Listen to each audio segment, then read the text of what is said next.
স্বপ্নের ছোঁয়া ইন্টেরিয়র ডিজাইনের পক্ষ থেকে আমি মোহাম্মদ মমিনুল ইসলাম। সবাইকে আসসালামু আলাইকুম। এটি হচ্ছে একটি ডিনার ওয়াগন। তো এই যে মাঝখানে যে পাল্লাগুলো দেখা যাচ্ছে, এই পাল্লাগুলো আমাদের দেওয়ার কথা ছিল পাঁচ কেটে এখানে গ্লাস দেওয়ার কথা ছিল। তো যে কোনো কারণবশত একটু বাজেট কম থাকার কারণে আমরা গ্লাস দিতে পারিনি। বাজেট কম ছিল ক্লায়েন্টের, যার কারণে আমরা যে পাল্লাগুলো ব্যবহার করেছি সেই পাল্লাগুলোই আছে, মাঝখান থেকে পাঁচ কেটে গ্লাস ব্যবহার করি নাই।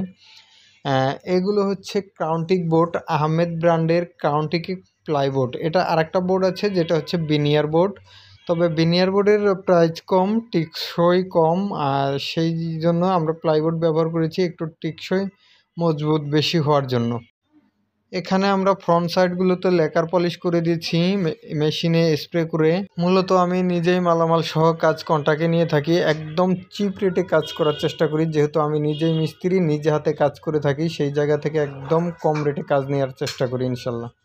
এখানে 2 বেডরুমের কাছে ছোট্ট একটা গ্যাপ ছিল, গ্যাপের মধ্যে আমরা একটি ক্যাবিনেট করে দিয়েছি 3 পাল্লার, 4 ফিটের মতো জায়গা ছিল, তো আমরা ক্যাবিনেট করে দিয়েছি। আমরা ব্যাক সাইডে যেটা ব্যবহার করেছি এটা হচ্ছে 6mm পিভিসি বোর্ড। তো আসলে আমরা মূলত পিভিসি বোর্ড দেই না, আমরা প্লাইবোর্ড দেই, দেওয়ার পরে তার পিছনে পিভিসি বোর্ড দেই যেন ড্যাম না ধরে। তো এটা আসলে ক্লায়েন্টকে আমরা বুঝাইতে পারি নাই, ক্লায়েন্ট উনিই চাচ্ছে যে আমাদের পিভিসি দিতে হবে, তাই পিভিসি দিয়েছি। এখানে একটি বড় করে আমরা একটি ওয়াল ক্যাবিনেট করে দিয়েছি, এখানে অনেক বড় জায়গা ছিল। এগুলো সব কিন্তু ক্রাউন্টিক বোর্ড, আহমেদ ব্র্যান্ডের প্লাইবোর্ড, ক্রাউন্টিকের প্লাইবোর্ড। তো ব্যাক সাইডে সবগুলোই আমরা পিভিসি, সাদা পিভিসি ব্যবহার করেছি। সামনের যেগুলো সেগুলো, ভিতরের যেগুলো বোর্ড, এই বোর্ডগুলো হচ্ছে আপনার ক্রাউন্টিক না, গর্জনের প্লাইবোর্ড। আর ফ্রন্ট সাইড যেগুলো সেগুলো হচ্ছে ক্রাউন্টিকের প্লাইবোর্ড, আহমেদ ব্র্যান্ড। তো এখানে যে কবজাগুলো ব্যবহার করেছি, এই কবজাগুলো কিন্তু সম্পূর্ণই হাইড্রোলিক এসএস কবজা। আর কথা হচ্ছে এই কাজ আমি করেছি, আমি কিন্তু নিজেই মিস্ত্রি, নিজেই কন্ট্রাক্টে কাজ নিয়ে থাকি। তো একদম বাজেট কিন্তু আমি একদম কম ধরার চেষ্টা করি, যেন আমার শুধু মজুরি যদি থাকে তাতেও কিন্তু আমি কাজ করতে পারি, সেই জায়গা থেকে আমি একদম কম রেটে কাজ করে থাকি। এখানে মালামালের কিছু বিষয় আছে, অনেক ধরনের মালামাল আছে, একই মালামাল বাজারে পাওয়া যায়, একটার দাম 5 টাকা আর একটার দাম 10 টাকা। তো সেই জায়গা থেকে এখানে যে মালামালগুলো ব্যবহার করেছি সব ভালো মানের মালামাল ব্যবহার করেছি। তো সেই জায়গা থেকে আমি যে মালামাল দিয়ে যে বাজেটে কাজ করে থাকি, আশা করি যে এই মালামাল দিয়ে কোনো কোম্পানি কিংবা ইঞ্জিনিয়ার এইভাবে এই মালামাল দিয়ে এত কম বাজেটে করতে পারবে না।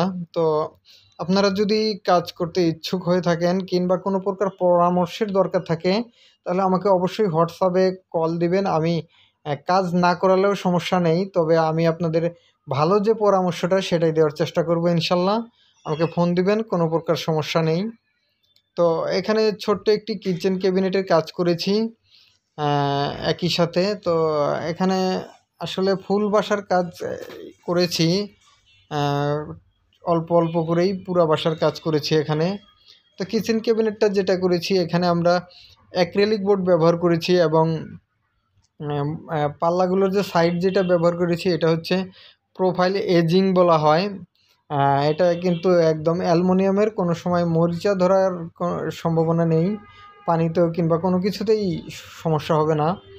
তো এই যে পাল্লাগুলোর ব্যাক সাইডে আমরা লাইনার ব্যবহার করেছি এবং ফ্রন্ট সাইডে অ্যাক্রিলিক বোর্ড ব্যবহার করেছি। এগুলোতে কিন্তু পানিও যদি লাগে তাও কিন্তু সমস্যা হবে না। তো এই ছিল আসলে আজকের মূলত কাজ।